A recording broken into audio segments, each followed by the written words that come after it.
Sometimes with portraits you don't want to go dramatic. You want to do something higher key, a little brighter, maybe more uplifting. And one of the things that people frequently complain about is that they'll say, okay, well, in my small studio space, I have trouble getting the background completely white, or the seamless or whatever I have has wrinkles on it. Or maybe they say, you know, okay, I want light that actually wraps around, but I don't have room to add 2 other lights to actually wrap around the jaw. And you know, people have a lot of excuses for why they can't achieve high key lighting, but you can do it in a very small space and even without a lot of strobes. So right now I have a 2 light setup that gives you beautiful high key portrait and beauty light.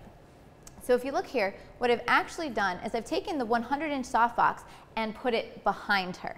Now, a couple things that you want to watch out for. This light is going to be bright, and it does one really beautiful thing. Well, it gives you a white background where you don't have to worry about any detail in the background and photoshopping it out. But the other thing that it does is because it's a softbox, it's kind of soft wrapping light, the light will actually wrap around her jawline, around her clavicles, and you'll actually be able to see that in the shot. So it's really beautiful, but you don't have to go ahead and add in, you know, 2 lights in the background, 1 light for either side of her face. It does it automatically. So that is going to be your background light and the highlights on the face.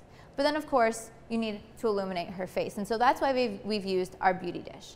And the beauty dish is great because it's kind of a sharper, contrasty light compared to the softbox. So what happens is if you're shooting here, you're shooting into a light source, you'll actually lose a little bit of contrast. That's what happens when you photograph into any light source.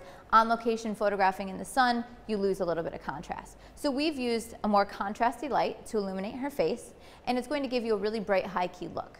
So I'll shoot a few of those, and then we'll actually add in a silver reflector underneath her chin. And so what that's going to do is add even more light in her eyes, and it's just going to give you a bright glowing image that is either great for portraits that you want to have higher key, or it's also great for beauty imagery.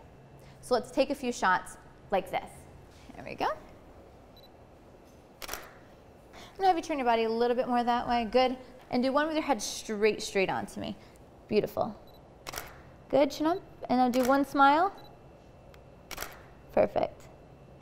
Looks great. Okay, so let's bring in that reflector. And so what you'll be able to see is now we're going to reduce some of that shadow underneath the jaw and make the picture look even more high key. Again, shadow equals drama. It can be great for defining features on the face, but sometimes if you're going for a high key situation, it's great to add a reflector. Now, again, right now I have an assistant holding a reflector for me, but there's plenty of stands that exist on the market, or you can just take a stand and a clamp, or often if my model isn't using their hands, she can just hold on to it. It doesn't have to be a complicated setup. So let's take a few more shots now that we've made it even more high key. Good.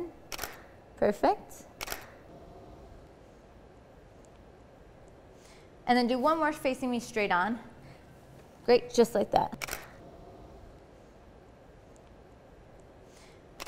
Perfect. Great. So if you look at these shots, what you'll see, it's different than if you just had a white background that you illuminated. You'll actually see the light wrapping around her body, around her jawline and her clavicles. It looks really, really beautiful. Again, if you want something with a little bit more definition to the features, leave out the reflector. If you want something a little bit higher key, add the reflector. Great for portrait and beauty. One thing to watch out for is if somebody has maybe curly hair like me, or an outfit with fringe on it, or something like that. What happens is because that backlight is so bright, you'll actually see the image kind of break up. If you've ever seen in shots where the hair looks a little bit piecey, or you kind of see the light coming through. So in general, this lighting is going to work better if you have it set so that it's clean hair back or long lines, something like that, so that you actually see the highlights on the chin and on the clavicles and things like that. If you check the settings that I have for both the lights and the camera here, you'll see that there's kind of a balance between exposure. You don't want that backlight to be so overpowering that it just wraps around the entire image and decreases the contrast totally. So take a look at the settings I have here and give that a try yourself.